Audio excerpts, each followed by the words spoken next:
Yes बच्चों, आज हम पढ़ेंगे हिंदी व्याकरण पाठ 11 वाक्य। ठीक है, वाक्य किसे कहते हैं? वाक्य होते हैं बेटा, इसको इंग्लिश में हम बोलते हैं सेंटेंस। देखो आपके सामने वाक्य हैं। वाक्य क्या होते हैं? हम यह पढ़ चुके हैं कि शब्दों के मेल से वाक्य बनते हैं। ये तो सबको पता है कि बेटा शब्दों के मेल से जो है वाक्य बनते हैं। लेकिन अगर हम शब्दों को आगे पीछे बना, जैसे खा लिया मैंने खाना, तो क्या ये वाक्य है? नहीं, ये वाक्य नहीं है, ये वाक्य रोंग है, तो इसलिए इसको हम वाक्य नहीं कहेंगे। तो वाक्य क्या होता है? शब्दों का सार्थक मेल, यानी कि मैंने खाना खा लिया, ये जो है सही वाक्य है, इसको हम वाक्य बोलेंगे। तो इसके क्या रूल होते हैं बेटा?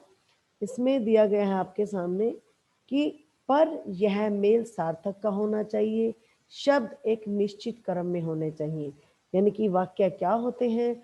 जब जो है उनका सार्थक शब्द होना, अर्थ होना चाहिए, और वो निश्चित क्रम में होने चाहिए। नीचे दिए गए वाक्यों को पढ़िए। नीचे आपके सामने बेटा कुछ वाक्य दिए गए हैं, इनको आप पढ़िए। पहला है नाच है मोर रहा।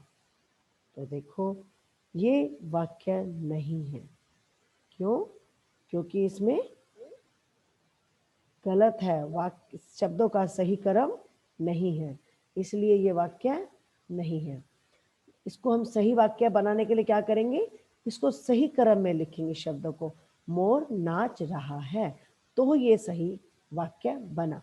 इसको हम वाक्य कहेंगे, इसको हम वाक्य नहीं कहेंगे। वाक्य वह होता है जो शब्दों का सार्थक समूह होता है, यानी कि सही क्रम में लिखा होता है। नीचे खा जो है वो सही क्रम में लिखा हुआ है, इसलिए हम इसको वाक्य कहते हैं। नेक्स्ट, सुना रही दादी कहानी है। सुना रही दादी कहानी है, तो ये भी रोंग है बेटा। ये क्या बनेगा? दादी कहानी सुना रही है।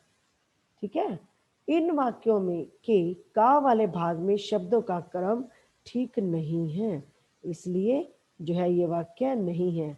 और खा वाले भाग में शब्दों का क्रम ठीक है, खा वाले भाग के वाक्यों का अर्थ स्पष्ट है, तो इसलिए इनको क्या कहते हैं बेटा? वाक्य। यानी कि वाक्य की परिभाषा क्या बनेगी? शब्दों के सार्थक समूह को वाक्य कहते हैं।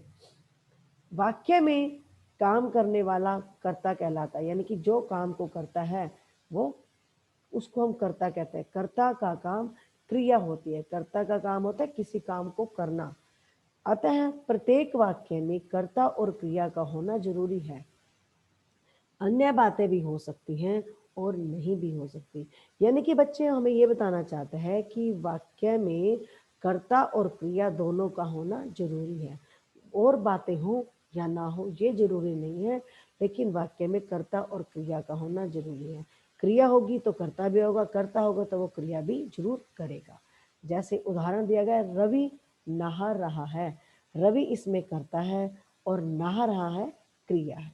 ऐसे ही कृष्ण पुस्तक पढ़ रहा है।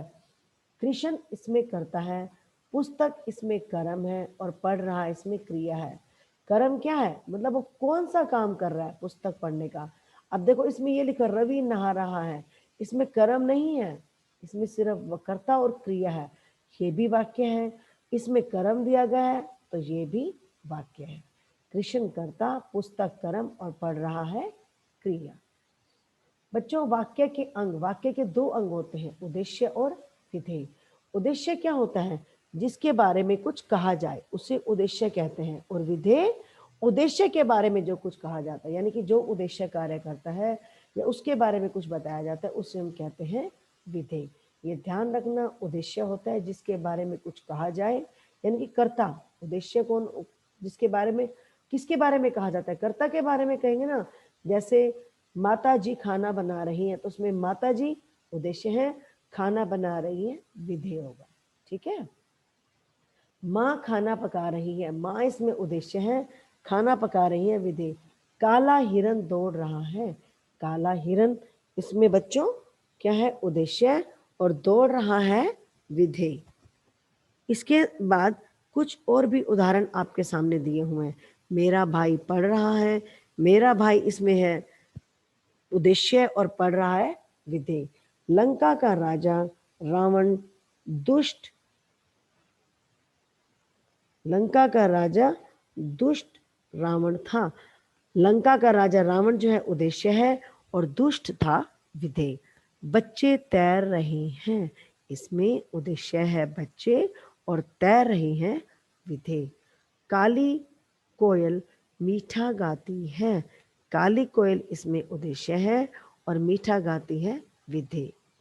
तो जैसे अब और वाक्य आपको मैं बताती हूँ, जैसे महात्मा गांधी ने कहा सदा सत्य बोलो, तो इसमें महात्मा गांधी ने कहा ये बनेगा उद्देश्य, सदा सत्य बोलो विधेय। डॉक्टर ने मरीज का इलाज किया, मैं बेटा आपको अलग से उदाहरण बता रही हूँ जो आपकी बुक में नहीं है।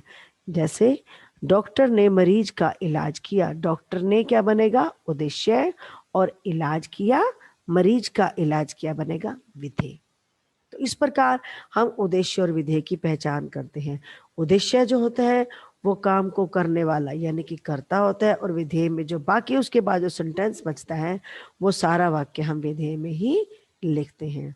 अब देखिए हमने पढ़ा है संज्ञा विकारी शब्द। विकारी शब्द मैंने आपको पिछले चैप्टर में बताया था, विकारी होता है जिसमें हम परिवर्तन कर सकते हैं, यानी कि लिंग वचन कारक के अनुसार परिवर्तन हो जाता है। सार्थक शब्दों के मेल से वाक्य बनते हैं, और वाक्य के कितने अंग हैं? 2, उद्देश्य और विधेय। उद्देश्य के बारे में जो कहा जाए वह विधेय कहलाता है। तो बच्चों आज हमने ये लेसन पढ़ा है वाक्य। मैं फिर से एक बार इस चैप्टर को दोहरा देती हूँ कि वाक्य क्या होते हैं। शब्दों के सार्थक समूह को वाक्य कहते हैं। जैसे कि आपके समक्ष ये उदाहरण दिए गए हैं।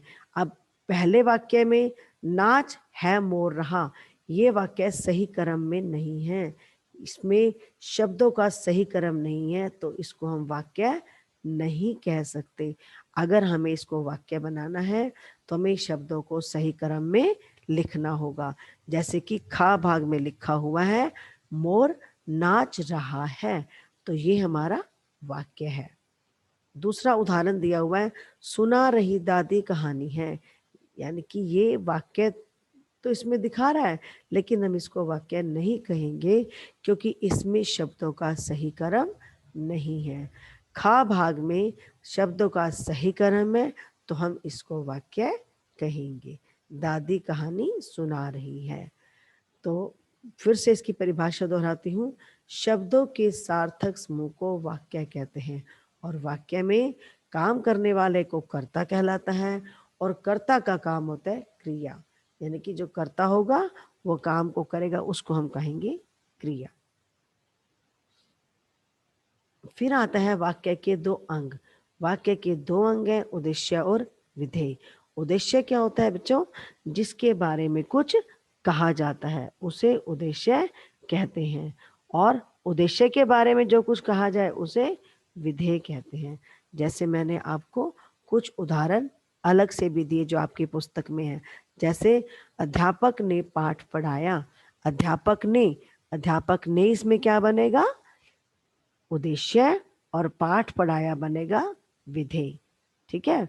जैसे बच्चे ने पेंसिल से काम किया, बच्चे ने पेंसिल से काम किया, बच्चे ने बनेगा उद्देश्य, पेंसिल से काम किया बनेगा विधेय, क्योंकि पेंसिल कर्म है। ठीक है, और उसमें क्रिया होगी काम करना, तो इसमें उद्देश्य बनेगा बच्चे ने और विधेय बनेगा पेंसिल से काम किया। छात्र पाठ याद करता है, छात्र पाठ याद करता है, इसमें छात्र बनेगा उद्देश्य और पाठ याद करता है बनेगा विधेय। इस प्रकार बच्चों उद्देश्य और विधेय होते हैं। उद्देश्य क्या होते हैं? मैंने आपको बताया कि जिसके बारे में कुछ कहा जाए, यानी कि कर्ता, जिसके बारे कर्ता के बारे में कहेंगे ना, और विधेय होता है जब हम उद्देश्य के बारे में कुछ कहते हैं।